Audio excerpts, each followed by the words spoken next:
What's up? It's Omo FA. You can call me FA. Before I start talking, follow me on Instagram. I'm going to be posting.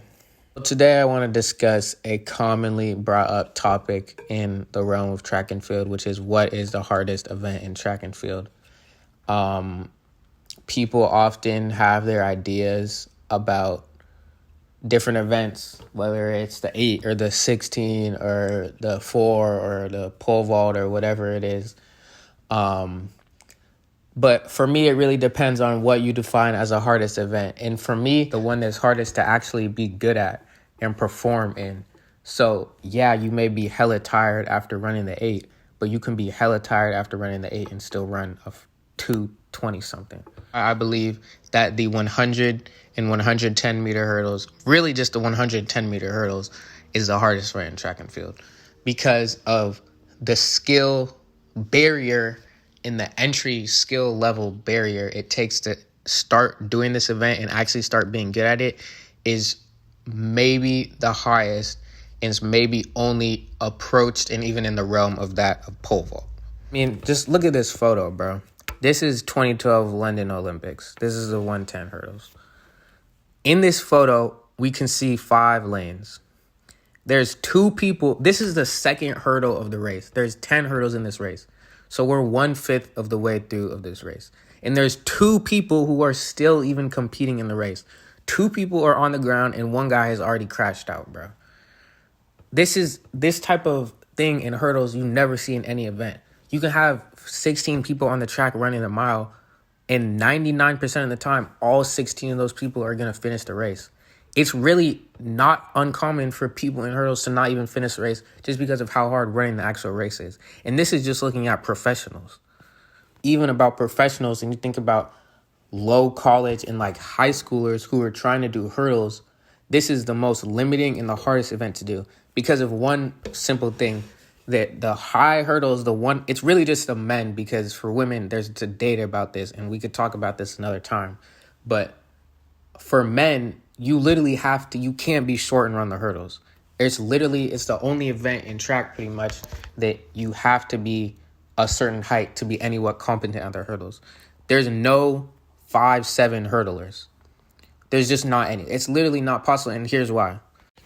Okay, I want to draw out this diagram to explain to you guys why running the hurdles is physically impossible for a very vast majority of the population. In high school, the high hurdles are 39 inches tall. That's over 3 feet tall, okay? 39 inches tall for the high hurdles. So when you think about an average male who's running these hurdles, and you think about having to be good at the hurdles, if you know anything about hurdles, you know that in order to be good at hurdles, you have to go over the hurdle. You can't jump up and then land back down on the hurdle because you'll be spending too much time in the air and you'll be rolled. So you have to go over the hurdles. And in order to go over the hurdles and not jump over in order to go through the hurdles and not jump over the hurdles, your hips have to be about at least at the level of the fucking hurdle. Because if they're below the hurdle, that means you have to jump up. Because you can bring your legs up to come over the hurdle. That's the whole thing about bringing your leg up and bringing your trail leg around. But you can't bring your hips up when you're running straight. You can't do that. So in order for you to be anywhat good at hurdles, your hips have to be at least about 39 inches in the air. This newfound data, and we look at the average male height in the USA, we can realize that the average male height in the USA is 5'9". And 5'9" is just about the shortest you can be to be good at hurdles. But if you look at any of the actual good hurdlers, they have... And then let's also look, this is the top 5. This is the top hurdle marks of all time. Aries Merritt's like 6 foot. Grant Holloway's 6'2". Devin Allen's 6 foot bout. Robles is like 6'3", I think. Lou's like 6'2". I mean, all of these dudes are above 6 feet. I know one dude, Darius Brown, he's in the trials right now. He's 5'9". He's probably the shortest bro there. All these other guys are way tall. So you think about how much of the whole population and all the people running track that cuts off that prevents them from doing hurdles. That's one of the reasons why it's such a hard event. And then you also have to think about how much technicality it needs to be good at hurdles. You can be tall, but if you still jump up over the hurdles, you have to be flexible. You don't need to be able to rotate your hips in a full circle to be that fast at a sprint or at a high jump or at the 400. But you need to be flexible for hurdles. You need to be fast, because if you're slow, if you're tall and you're flexible, but you're still slow, you're still gonna be slow at hurdles because it's still a sprint. So you need to be fast. You need to have fast open times, but you also need to be flexible, and you also need to be tall. So you think about how much of the whole track athletic population that narrows it down to makes hurdles that much harder of the sport. Okay, my last point for this that I want to use as my case of why the 110 is the hardest event. And also I'll use this to talk about why the 110 is that much harder than the women's. And if we want, we can talk about that in another video.